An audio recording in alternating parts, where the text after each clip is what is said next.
Hello दोस्तों, तो देवभूमि ज्ञान दर्शन में आपका बहुत बहुत स्वागत है। तो आज हम देखेंगे आपके कुछ प्रश्नों को। तो चलिए स्टार्ट करते हैं। तो देखो, हम कुछ प्रश्न पहले कर चुके थे, ये आप इसको पार्ट 2 समझ लीजिए। ठीक है, इसको आप पार्ट 2 समझ लीजिए। तो चलिए, निम्नलिखित में से कौन सा जननी सुरक्षा योजना का प्रमुख उद्देश्य है? जननी सुरक्षा योजना की बात चल रही है, ठीक है ना। इसकी शुरुआत आपकी वैसे 2005 में होती है। राष्ट्रीय ग्रामीण स्वास्थ्य मिशन के तहत इसकी शुरुआत की जाती है। यानी इसमें जो हमारा सही आंसर होगा वह होगा मातृ मृत्यु दर तथा नवजात मृत्यु दर में कमी।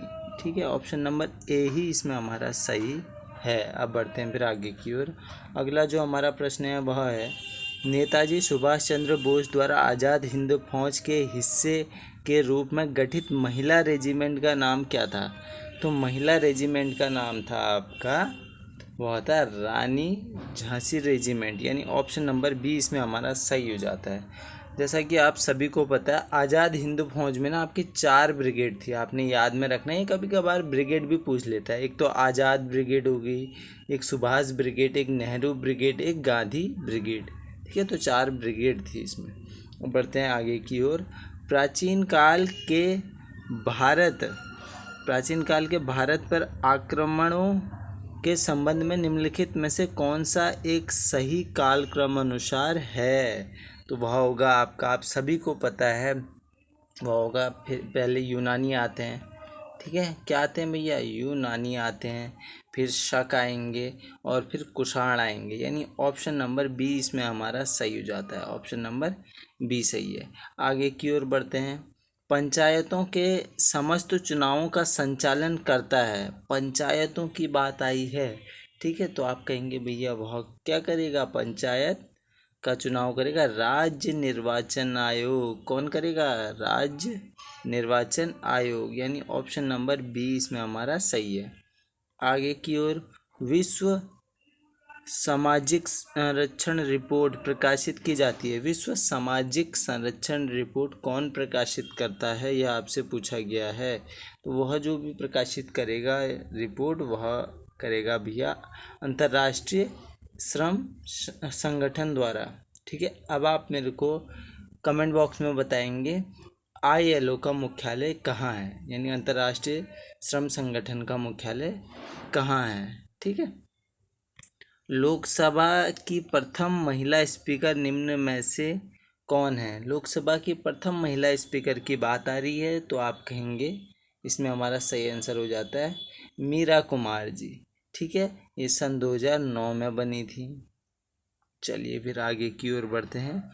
अगला जो हमारा प्रश्न है, निम्नलिखित में से कौन सी आर्थिक क्रिया नहीं है? आर्थिक क्रिया नहीं है आपसे पूछा जा रहा है। तो देखो, स्वैच्छिक समाज सेवा क्या एक आर्थिक क्रिया है आपकी? है क्या इसमें आपको कहीं से पैसा मिल रहा है? ठीक है, तो ये भैया आपकी आर्थिक क्रिया नहीं होगी। ठीक है, आप सीधा सा मतलब इसमें कोई भी लॉजिक लगाएंगे, पहला ऑप्शन आपका सही हो जाएगा। निम्नलिखित में से कौन सा एक या दर्रा या राज्य केंद्र शासित प्रदेश सही सुमेलित है? आपने सही सुमेलित बताना है। माड़ा दर्रा, माड़ा कर लेना। जो कि आपका माड़ा दर्रा है वो किधर है? उत्तराखंड में है। ठीक है, तो ये तो आपका गलत है भैया, सही सुमेलित बताना है। नीति दर्रा उत्तराखंड में है, ये भी सही है। जो दीफू दर्रा है, दीफू दर्रा किधर है भैया? दीफू अरुणाचल प्रदेश में है। ठीक है, अरुणाचल प्रदेश में, तो ये भी आपका गलत हो गया। तो बचा क्या भैया? एक आपका अघिल बचा, ये आपका अरुणाचल प्रदेश में है और ये सही है। नीति उत्तराखंड में था ना, इसको हमने गलत क्यों कर दिया? फिर ये सही होना चाहिए था। नीति उत्तराखंड में है, दीफू अरुणाचल प्रदेश में है। ठीक है, और अघिल अघिल आपका लद्दाख में है। किधर है? अघिल आपका लद्दाख में है, ये लद्दाख में है। ठीक है, चलो, तो इसमें हमारा क्या सही हो जाएगा? ऑप्शन नंबर बी सही हो जाएगा। नीति दर्रा उत्तराखंड में ही है। बढ़ते हैं आगे की ओर। रियो शिखर सम्मेलन 1992 का एजेंडा 21 संबंधित है। यानी आप सभी को पता है पृथ्वी शिखर सम्मेलन का परिणाम है ये। ठीक है, तो इसमें जो हमारा सही होगा वह होगा आपका भैया ऑप्शन नंबर सी, सतत विकास यानी सस्टेनेबल। ठीक है ना। Sustainable development. अब बढ़ते हैं फिर आगे की ओर। अगला जो हमारा प्रश्न है, जल रोकथाम एवं प्रदूषण नियंत्रण अधिनियम को निम्नलिखित में से किस वर्ष मनाया गया था? किस वर्ष आपका जो है ये अधिनियम मनाया गया था? ठीक है, आपसे सीधा सीधा पूछा जा रहा है। तो वर्ष 1974 में आता है भैया, ये आपका वर्ष 1974 में जल वाला, ठीक है ना, जल रोकथाम। चलो, और इसमें संशोधन भी 1988 में होता है, ठीक है ना। अब बढ़ते हैं फिर आगे की ओर।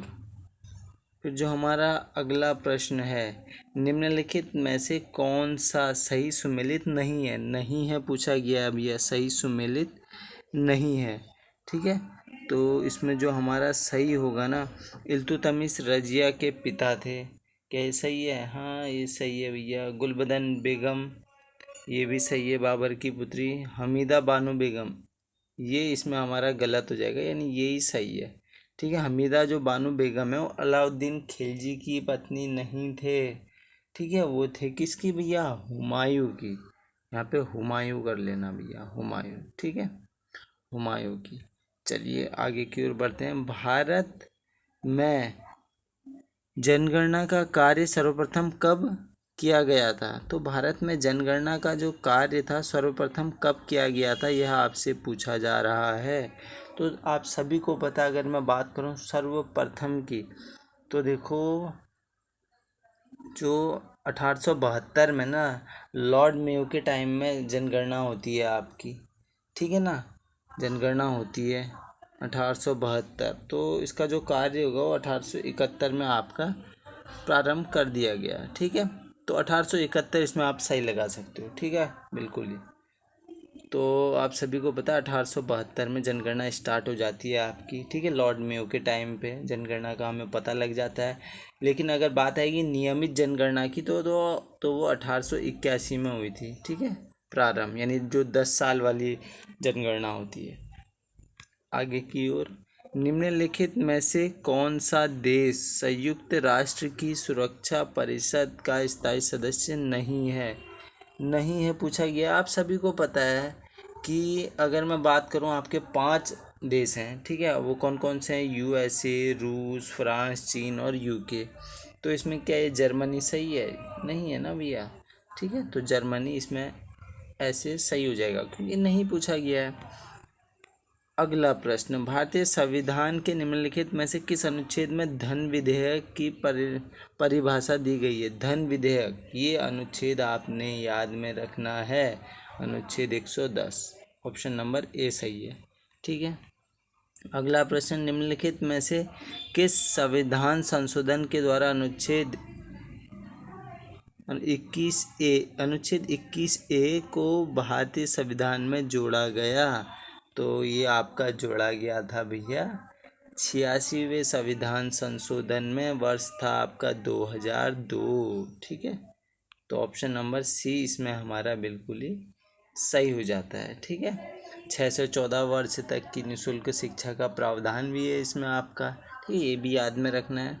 अब बढ़ते हैं आगे की ओर। निम्नलिखित में से कौन सुमेलित नहीं है? नहीं है, ध्यान से देख लेना। भारतीय स्वतंत्रता अधिनियम 1947 है भैया सुमेलित। भारतीय काउंसिल अधिनियम, ठीक है ना, भारतीय काउंसिल अधिनियम 1909, ये भी सही है। दी कम्युनियल अवार्ड, ये देखो इसमें गड़बड़ है, इसमें गड़बड़ है, यानी ऑप्शन नंबर सी सही है।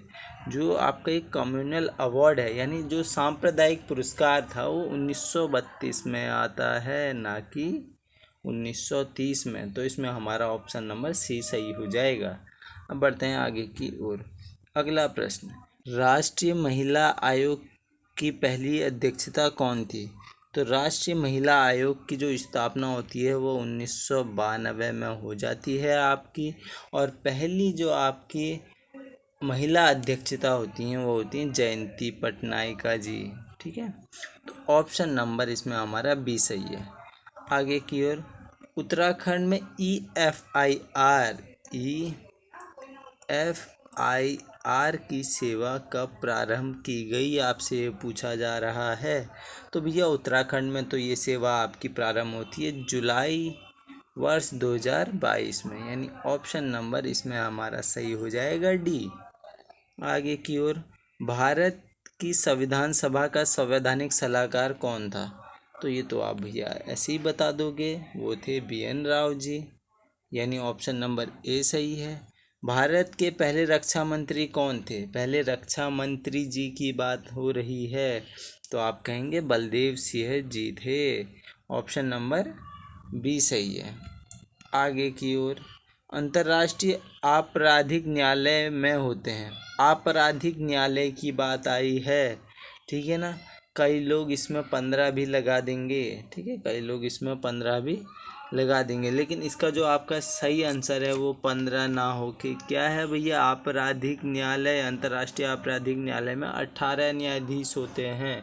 कितने होते हैं? 18 न्यायाधीश, ठीक है। बढ़ते हैं आगे की ओर।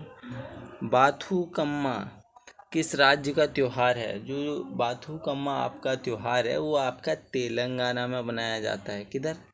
तेलंगाना का। चलिए आगे की ओर।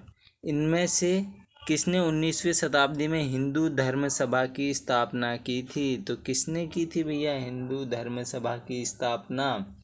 तो वह की थी आपकी राधाकांत देव जी ने, यानी ऑप्शन नंबर ए सही है इसमें हमारा।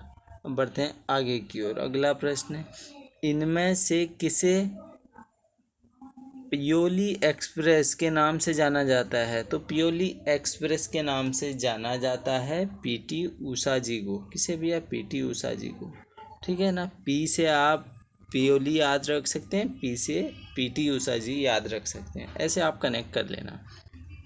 भारत में G20 अध्यक्षता की विषय वस्तु वसुदेव कुटुंबकम कहाँ से ली गई है? तो ये हमारे भैया उपनिषद से लिए गए हैं, यानी महाउपनिषद इसमें हमारा सही है, ऑप्शन नंबर बी सही हो जाएगा, ठीक है। आगे की ओर, निम्नलिखित में से किस समिति में राज्यसभा से सदस्य नहीं होते हैं? अच्छा प्रश्न है। राज्यसभा से मतलब आपके सदस्य नहीं होंगे, ये आपसे पूछा जा रहा है। तो देखो, लोक लेखा समिति में तो होते हैं भैया, लोकसभा से भी राज्यसभा से भी, ठीक है ना। मेरे ख्याल से 22 मेंबर होते हैं पूरे। सरकारी उपक्रम संबंधित समिति इसमें भी होते हैं। देखो, प्राक्कलन समिति में नहीं होते हैं, प्राक्कलन समिति में नहीं होते हैं, ठीक है ना। मेरे ख्याल से इसमें लगभग 30 सदस्य आपके होते हैं लोकसभा से ही, ठीक है। फिर भी एक बार चेक कर लेना कितने सदस्य होते हैं। मुझे ध्यान में 30 आ रहा है तो मैं 30 बोल दे रहा हूँ, ठीक है। फिर भी ये भी डाउट में है। आगे की ओर, 18वीं शताब्दी के भारत के संदर्भ में दस्तक क्या था? तो दस्तक था भैया एक परमिट था, आपका व्यवसाय परमिट था, ठीक है ना। उस समय जो बंगाल के नवाब वगैरह थे उन्होंने अंग्रेज़ों को एक परमिट दिया था दस्तक जैसे, ठीक है ना, बिजनेस करने को व्यवसाय परमिट था। लेकिन बाद में उनके करों में नुकसान होने लग गया था, तो कई चीज़ें थी आपकी, ठीक है। तो आशा करता हूँ इससे आपको ज्ञान मिला होगा। यहीं पे करते हैं वीडियो को समाप्त। चलिए, धन्यवाद।